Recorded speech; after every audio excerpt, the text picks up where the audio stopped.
stabbed her 14 times at a hotel last weekend. The arrest report just released also reveals the woman gave Alvelo a $2 tip. My pizza came cold.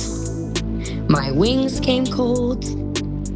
I personally am not going to tip anybody who is bringing my pizza late at an awkward time and my pizza is cold. Hello, and welcome back to Crime Cat Podcast.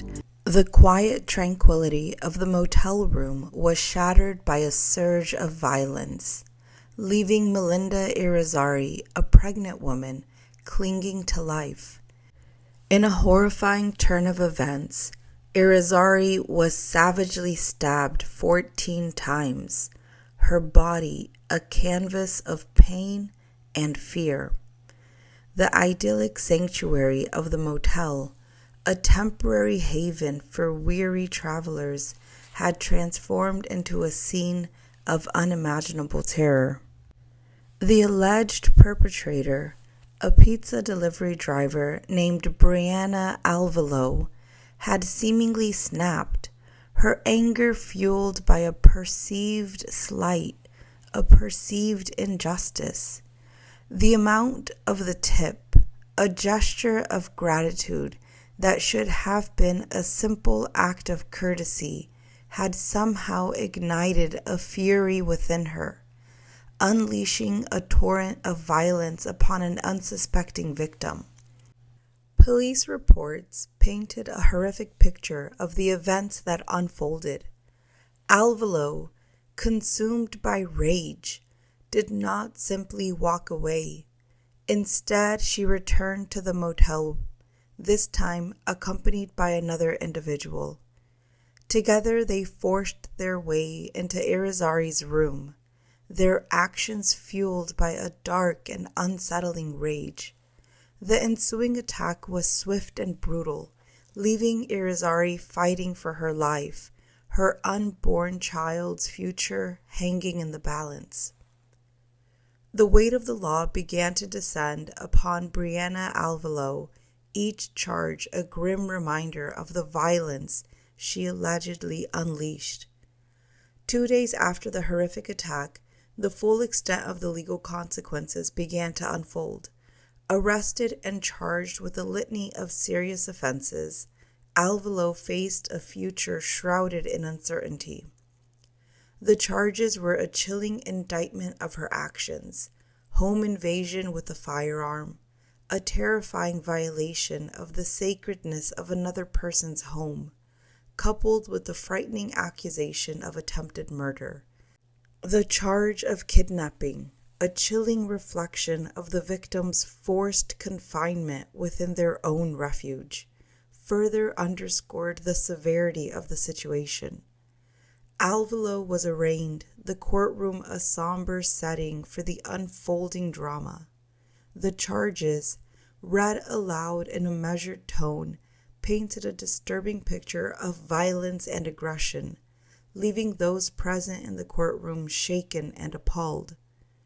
As she stood before the judge, her face a mask of emotions, the weight of the accusations bore down upon her, a stark reminder of the consequences of her actions. The arrest of Alvelo brought a degree of closure, a sense of justice served to the community.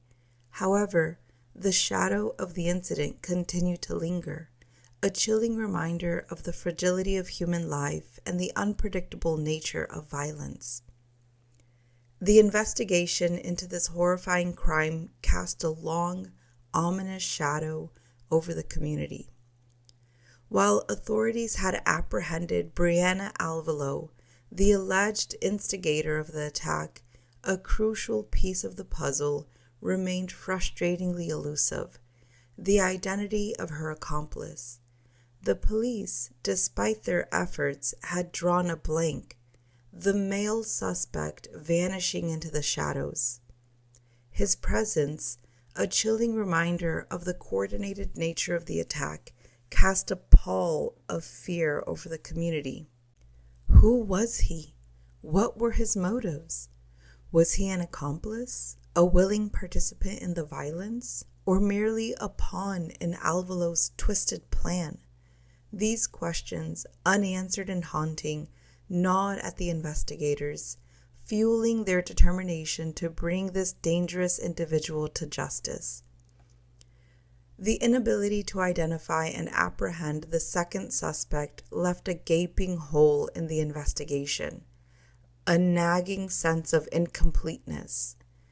It raised unsettling questions about the scope of the conspiracy, the true extent of the danger that had been unleashed upon the unsuspecting victim. The community, still reeling from the shock of the attack, watched with bated breath, wondering if this dangerous individual remained at large, a threat to the safety and security of others. The evening had begun innocently enough.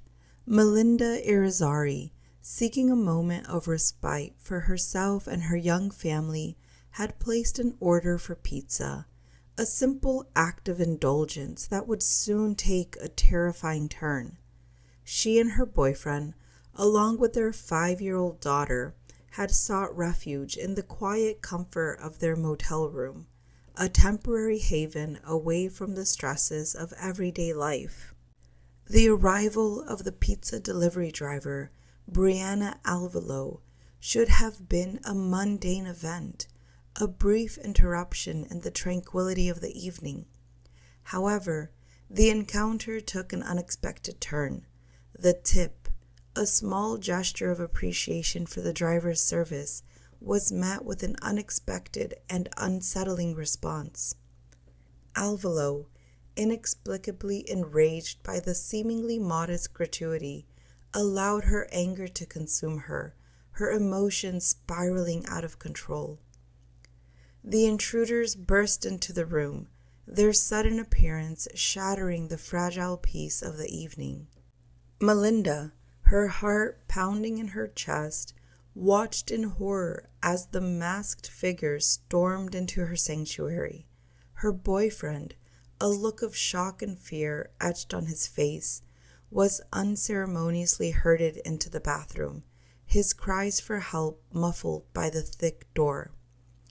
Alvelo, her eyes gleaming with a terrifying intensity, moved with a predatory grace, her gaze sweeping across the room, assessing the situation. In a chilling display of aggression, she pulled a pocket knife from her pocket, the glint of the blade reflecting the dim light of the motel room. With a chilling disregard for human life, she began to rummage through the family's belongings, her actions fueled by an unsettling rage. Melinda, her maternal instincts kicking in, instinctively moved to shield her daughter from the encroaching danger.